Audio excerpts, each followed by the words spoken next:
కార్తీక మాసం సందర్భంగా కొన్ని వందల సంవత్సరాల నుండి గోపాలకృష్ణ మఠం దగ్గర ఆదిలాబాద్ ప్రజలంతా కూడా ఈ కార్తీక మాసంలో దీపోత్సవాలతో భక్తి శ్రద్ధలతో వేలాది మంది భక్తులంతా రోజు ఉదయం 5 గంటల నుంచి ప్రారంభమైనటువంటి ఈ యొక్క ఉత్సవం, ఈ యొక్క భక్తి కార్యక్రమం వందల సంవత్సరాల నుండి జరుగుతున్నట్టు ఇక్కడ ఉన్నటువంటి పెద్దల చెప్పేటటువంటి ఆధారం ప్రకారం భక్తి శ్రద్ధలతో జరుగుతున్నటువంటి ఈ యొక్క కార్యక్రమాన్ని పీఠాధిపతి గారి ఆధ్వర్యంలో వందల సంవత్సరాల నుండి ఈ యొక్క కార్యక్రమాన్ని ఇక్కడ నిర్వహిస్తాం.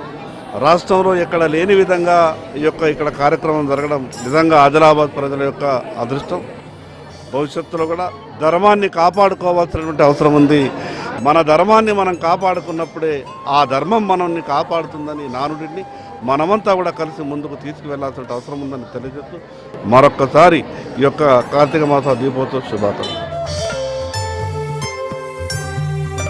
ఈరోజు మహా కార్తీక పౌర్ణమి సందర్భంగా ఇక్కడ గోపాలకృష్ణ మఠంలో కార్తీక దీపోత్సవం భారీ ఎత్తునగా జరుగుతుంది. ఇక్కడ చాలా మంది ప్రజలు వచ్చారు.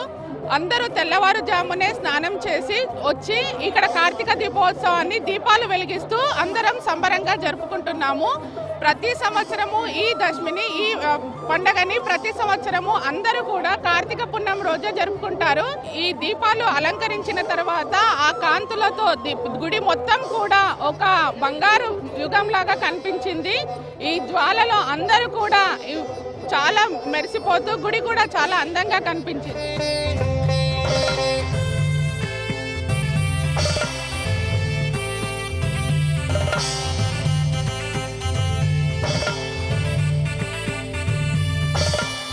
ఇక్కడ దీపోత్సవం ఈరోజు కల్లున పండుగ జరిగింది.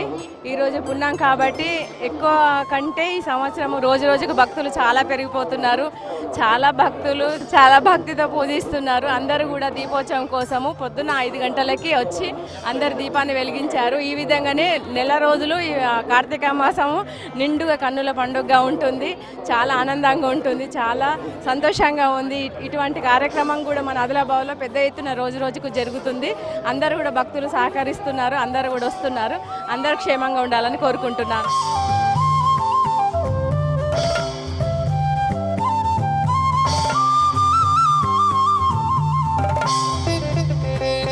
గత వందల సంవత్సరాల నుంచి మన ఆదిలాబాద్ నగరంలో గోపాలకృష్ణ మఠంలో దసరా తర్వాత కోజాగిరి పూర్ణిమ నుంచి కార్తీక మాసం కాకడార్తి మొదలవుతుంది. ఈరోజు కార్తీక పూర్ణిమ వరకు సమాప్తి జరుగుతుంది. ఈ కార్తీక పూర్ణిమ రోజు ప్రాతకాలం 4 గంటల నుంచే విశేషంగా భక్తులందరూ కూడా దీపారాధన చేస్తూ, ముగ్గులు వేసి దీపారాధన చేస్తూ, తర్వాత నవధాన్యాలతో మరియు దీపదానము, కుష్మాండ దానము, గుమ్మడికాయ దానం ఇలాంటివన్నీ ఇస్తుంటారు. తర్వాత తులసి వివాహము, విష్ణుమూర్తిని ధాత్రీనారాయణుడుగా తులసి చెట్టునందుగా పూజిస్తూ, లక్ష్మీదేవిని తులసి చెట్టునందుగా భావించి తులసి చెట్టుకు మరియు ఉసిరిగ చెట్టుకు పూజ చేయడం జరుగుతుంటుంది. ఈ పూర్ణిమ రోజు తులసి వివాహం విశేషంగా చేస్తారు. తర్వాత మన ఆదిలాబాద్లో ఈ కార్తీక దీపోత్సవం అనేది కొన్ని వందల సంవత్సరాలు సూర్యోదయానికంటే పూర్వమే 5:30 నుంచి పండర్పూర్లో ఏ విధంగా అయితే జరుగుతుందో ఆ విధంగా భూపాలిలతో మొదలుపెట్టి పండర్పూర్ సాంప్రదాయం ప్రకారంగా మన గోపాలకృష్ణ మఠం నందు దీపోత్సవ కార్యక్రమం నిర్వహించడం జరుగుతుంది. కార్తీక